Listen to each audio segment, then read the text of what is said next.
Hello Munaz. So this is Mama and welcome to your own channel Momas and Munaz. So बहुत लोगों को पता है कल मेरा पॉलिटिकल का एग्ज़ाम था। तो ऐसे तो मैं रोज़ एग्ज़ाम देके आके वीडियो बनाती हूँ, but yesterday I was too tired क्योंकि पूरा वीक जो एक वीक था that was like too hectic for me. पढ़ना फिर ये वो बहुत काम थे।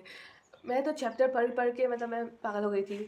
क्योंकि जो पॉलिटिकल है ना वो मैंने शायद फ़रवरी के फर्स्ट वीक में ही पढ़ा होगा और उसके बाद मैंने छुआ भी नहीं क्योंकि फिर जियो था and all that stuff and next history है। हिस्ट्री ना मैंने जब जनवरी में एग्ज़ाम दिया था अपना प्री बोर्ड तो तभी देखा था and I am a bit scared for that. तो ये पूरा वीक मेरा पॉलिटिकल जो था ना वो थोड़ा सा लाइक बाकी एग्ज़ाम से थोड़ा सा मतलब हेक्टिक गया कि चलो मैं बोर्ड्स के लिए पढ़ रही हूँ वैसा वाला गया है।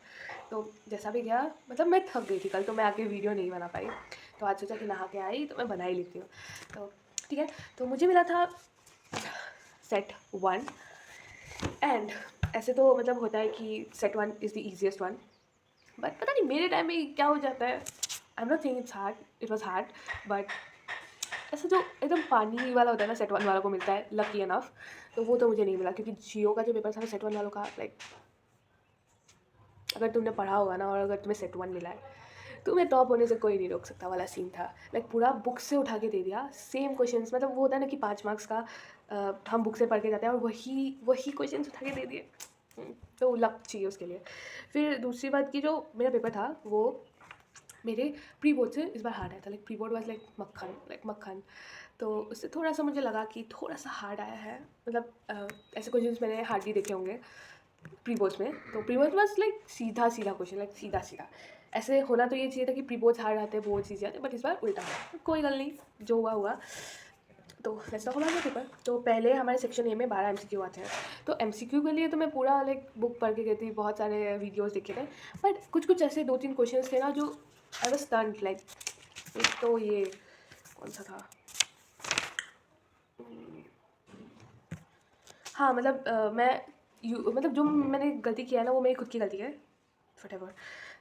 एक तो है कि बहुजन समाज पार्टी, मैं पार्टीज़ छोड़ के गई थी, ट्रस्ट मी मैं पार्टीज़ छोड़ के गई थी। मुझे लगा कि पार्टीज़ याद करूँगी तो मैं ख़त्म हूँ, तो मैं पार्टीज़ छोड़ के गई थी।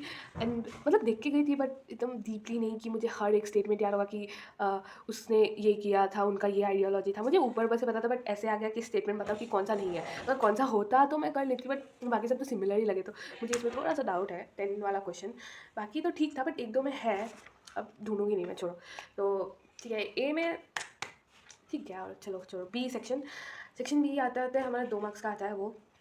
एंड इसमें मोर लाइक ओपिनियन बेस्ड, अगर तुम्हें थोड़ा सा भी कॉन्सेप्ट पता है ना, लाइक चैप्टर भी थोड़ा सा पता है, टॉपिक भी थोड़ा पता है, तुम आराम से लिख लोगे, लाइक आराम से। It's not that tricky, it's not that tricky. तो ईजी लगा मुझे सेक्शन बी। लाइक सीधा सीधा क्वेश्चन था, सीधा सीधा नहीं मतलब थोड़ा सा घुमा के बट सीधा था, ऐसा नहीं कि तुम्हें बहुत सोचना पड़ेगा। ठीक है, तो वो गया। फिर आता है सेक्शन सी।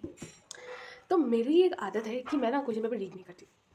मुझे ऐसा लगता है कि मैं अगर क्वेश्चन सारे देख लूँगी और मुझे कुछ नहीं आता होगा ना, जो मुझे पहले आता होगा वो भी नहीं आएगा, मतलब मैं भूल जाऊँगी। तो पता नहीं ये मेरा टिपिकल थिंकिंग है या क्या है, बट मैं हमेशा क्या करती हूँ, पहले MCQ कर लेती हूँ। पॉलिटिकल में बहुत कम MCQ आता है बट स्टिल मैं MCQs कर लेती हूँ हर सब्जेक्ट में।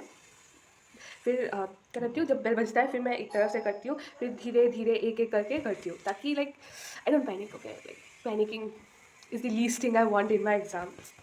तो मैं मतलब पहला क्वेश्चन देखती हूँ, वो करती हूँ, सेकंड क्वेश्चन ऐसे ऐसे करके जाती हूँ। तो सेक्शन सी में आया।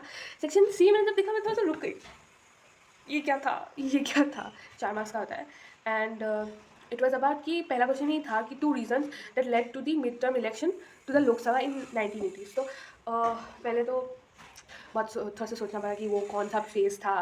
फिर मुझे याद आया कि वो ये था।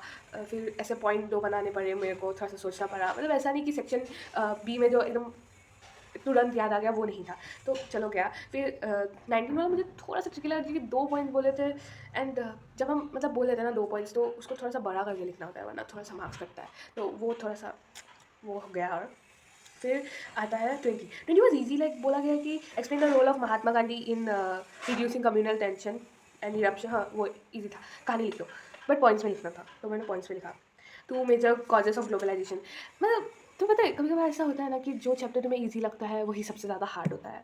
मतलब जो चैप्टर ईजी होता है वो तुम्हें सबसे ज़्यादा हार्ड लगता है। Same happen with me, like globalisation and environment and natural resources something, वो मतलब इतना ईजी चैप्टर है, बट मुझे हमेशा हार्ड लगता है वो। मैं हार्ड चैप्टर कर लूँगी, रीजनल एस्पायरेशंस में कर लूँगी, ये कर लूँगी, वो कर लूँगी, बट ये दो चैप्टर पता नहीं क्यों इतना मुझे I don't like this chapter. ठीक है, फिर वो गया। फिर लाइक 22 में बोला गया to international organisation working for human development and international trade. इसमें मैं बहुत कन्फ्यूज हुई थी, इसमें मैं लाइक बहुत कन्फ्यूज हुई थी, क्योंकि एजेंसीज वगैरह मैं पढ़ी थी, बट मुझे इतना अच्छे से याद नहीं था। वो मेरी खुद की गलती है, एक्सेप्ट, आई एग्री। चलो जो भी है, बट उसके बाद 23 was easy, Russia Indo Russia relations के बारे में बताना था। लिख दिया मैंने वो। ठीक है। ओके, तो सेक्शन सी मुझे थोड़ा सा ट्रिकी लगा यार। सेक्शन सी मेरा थोड़ा सा ज़्यादा नहीं ख़राब गया है, तो हो गया वो। फिर आता है हमारा section D, that is this. And ये भी मैंने लाइक वो MCQ के टाइम पे ही कर लिया था, क्योंकि ये भी MCQ आया था। तो ये चलो ये मैं देख के मैं रुकी, सही में इतना ईजी है कि मतलब क्या है ये, लाइक इतना सिंपल क्वेश्चन। बोला कि identify the 2 blocks whom India wanted to keep a distance from, of course US and USSR। मतलब ऐसे बहुत बेसिक क्वेश्चन था, बहुत अच्छा गया या। फिर map, oh I told you about map, no map was so easy, like so easy. And मतलब जो कॉमन क्वेश्चन है ना वही उठा के दिया था। कर्पूरी ठाकुर बिहार से, हाँ बिहार से, वीवी गिरी आंध्र प्रदेश से, like these were the most common and expected question, जो कि हर यूट्यूब वाले ने हमको बताया था और मैं देख के भी गई थी उनकी। चलो देखते हैं मैप, क्योंकि मैप मुझे हो नहीं रहा था, तो मैंने सोचा कि चलो यूट्यूब में ही देख लेते हैं। बाकी तो चलो जैसा भी गया है, यूट्यूब से मैंने बस मैप देखा है ताकि सब सही हो। बाकी तो यूट्यूब ठीक। फिर last section, that is section E. And section E में मेरा थोड़ा माथा गया है, बट नहीं, सेक्शन ई वॉज गुड। हाँ सेक्शन ई सही था, सॉरी सेक्शन ई सही था। एंड मैंने 27 का बी वाला किया, जहाँ पे पूछा कि 3 events that show that all the South Asian countries want to have democracy in their country. तो मैंने वो क्या देख कॉमन फैक्टर्स उठा लिया, जैसे कि इसमें मेरे को थोड़ा सा सोचना पड़ा, क्योंकि ऐसे तो मैं एग्जाम्पल्स बहुत सारे दे सकती हूँ कि नेपाल में मोनार्की है, ये है वो है, बांग्लादेश में ये सिचुएशन है, बट नहीं, एज अ होल हमको साउथ एशिया दिखाना है, तो थोड़ा सा सोचना पड़ा मुझे उसमें। एंड मैंने क्या लिखा पता है कि मैंने 3 हेडिंग दिया, that is colonisation, military and एक कुछ था मैं भूल गई, तो ये 3 लिखा मैंने ताकि थोड़ा सा एज अ होल दिखे, तो वही क्या सही था वो। फिर सेक्शन 28 था, 28 वाला मुझे थोड़ा सा ट्रिकी लगा, बट कर लिया, छोड़ो। फिर 29, 30 वाला।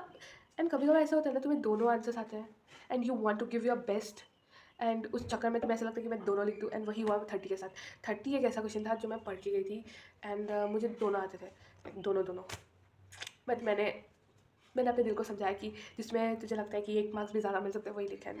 सबसे कॉमन आंसर मैंने चूज़ किया, दैट इज़ कौन सा, 4 डेवलपमेंट्स आफ्टर 1989, वो बुक में था, वो उठा दिया। दूसरा वाला भी बुक में था लास्ट पेज में, बट उसमें थोड़े से मार्क्स काटने के चांसेस थे, तो I don't want any like you know. So that's it. And one more thing, मेरा पेपर हो गया था 45 मिनट्स से पहले, लाइक 45 मिनट्स से पहले, हाँ। 1 घंटा पहले हो सकता था, बट द मेन थिंग है बस मैं ऐसे लिख रही थी, एक क्वेश्चन लिखा, फिर मैं वाह कितना अच्छा मौसम है ना, एग्ज़ाम ख़त्म होगा तो मैं भी बाहर घूमने जाऊँगी, तो मैं ऐसे लिख रही थी। टीचर मुझे दिख रहा है कि ये बंदी कर क्या रही है, तो या that was my paper. And अब नेक्स्ट है हिस्ट्री का पेपर। आज वीडियो थोड़ा लंबा हो गया, आई लेट जस्ट समथिंग, या so that's it, that was my paper. And I hope सब अच्छे से रहे, कोई टेंशन ना लो, सब सही होगा। एंड CUET भी आ रहा है, मुझे भी टेंशन हो रहा है। नेक्स्ट है मेरा आज हिस्ट्री का एग्ज़ाम, एंड हिस्ट्री के लिए आई एम नॉट प्रिपेयर्ड। मेरा प्री बोर्ड में आया था 78 out of 80, but I am square like hell this time, क्योंकि मैं प्रिपेयर नहीं हूँ अब। और आज मैंने सुबह पूरा टाइम वेस्ट कर लिया, तो अब मैं देखती हूँ क्या करती हूँ। मतलब ज़्यादा दिन होने से ना आलसी बन जाता है। So whatever it is, okay, bye bye and see ya on 1st April। And मैं कुछ सोच रही हूँ कि तुम लोगों के लिए मैं वीडियोस लाऊंगी कि कौन से यूट्यूब चैनल से पढ़ना है, 11 वालों के लिए स्पेशली। मैंने कौन से यूट्यूब चैनल यूज़ किए, मैंने कौन से बुक्स यूज़ किए, मैं सोर्सेज क्या यूज़ करती हूँ, कौन सा क्या है अपने पूरे लाइफ का, लाइक 12 का पूरा काला चिट्टा क्या बोलते हैं, वो खोल दूँगी तुम लोगों के सामने। Stay tuned, do subscribe and don't forget to like.